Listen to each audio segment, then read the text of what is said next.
ভাবুন, পৃথিবীর কোনো অজানা প্রান্তে হঠাৎ একটি ব্যালিস্টিক মিসাইল আকাশে উঠল।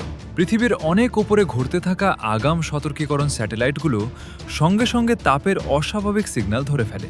যেমন যুক্তরাষ্ট্রের ডিফেন্স সাপোর্ট প্রোগ্রাম ও আধুনিক SBIRS। এরা ইনফ্রারেড সেন্সরে রকেটের আগুনের তাপ শনাক্ত করে। সিগন্যাল আলোর গতিতে নেমে আসে মাটিতে। মাত্র কয়েক সেকেন্ডের মধ্যে তথ্য পৌঁছে যায় পাহাড়ের ভেতরে লুকানো কমান্ড সেন্টার শায়েন মাউন্টেন কমপ্লেক্সে। বিশ্লেষকরা স্ক্রিনে ভেসে ওঠা ডেটা মিলিয়ে দেখতে থাকেন, এটা কি সত্যিকারের লঞ্চ নাকি ভুল অ্যালার্ম। কারণ ইতিহাসে ভুল সিগন্যালও এসেছে।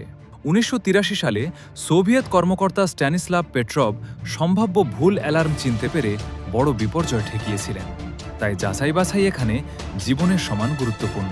এদিকে হোয়াইট হাউসে একজন সামরিক কর্মকর্তা দ্রুত প্রেসিডেন্টের দিকে এগিয়ে যান। তার হাতে থাকে পরিচিত কালো ব্রিফকেস, নিউক্লিয়ার ফুটবল। এর ভেতরে জরুরি নির্দেশিকা, সুরক্ষিত যোগাযোগের উপায় আর পরিচয় যাচাইয়ের কোড থাকে। প্রেসিডেন্টকে একটি সিকিউর কলে যুক্ত করা হয়, পরিস্থিতি ব্যাখ্যা করা হয়, সম্ভাব্য পথ, সম্ভাব্য লক্ষ্য আর হাতে থাকা অল্প সময়। যদি নির্দেশ যায়, বার্তাটি মুহূর্তেই পৌঁছে যায় যুক্তরাষ্ট্রের নিউক্লিয়ার ট্রায়াডে: ভূগর্ভস্থ মিসাইল সাইলো, সমুদ্রের গভীরে টহলরত সাবমেরিন আর আকাশে প্রস্তুত বোমারু বিমান। ভূমিতে আছে LGM-30 মিনিটম্যান 3, সমুদ্রে টহল দেয় ওহাই ক্লাস সাবমেরিন। আকাশে প্রস্তুত থাকে বায়ান স্ট্র্যাটোফোর্ট্রেসের মতো বোমারু বিমান।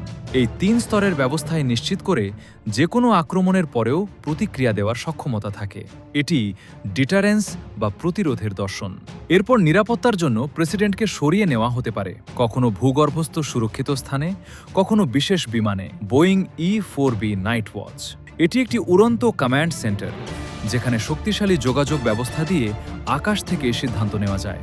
আর যদি নেতৃত্বের কেউ অনুপস্থিত থাকেন, সেজন্য আছে কন্টিনিউটি অফ গভর্নমেন্ট পরিকল্পনা, পাহাড়ের নিচে তৈরি সুরক্ষিত বাংকার, যেখানে দীর্ঘ সময় টিকে থাকার সব ব্যবস্থা রয়েছে।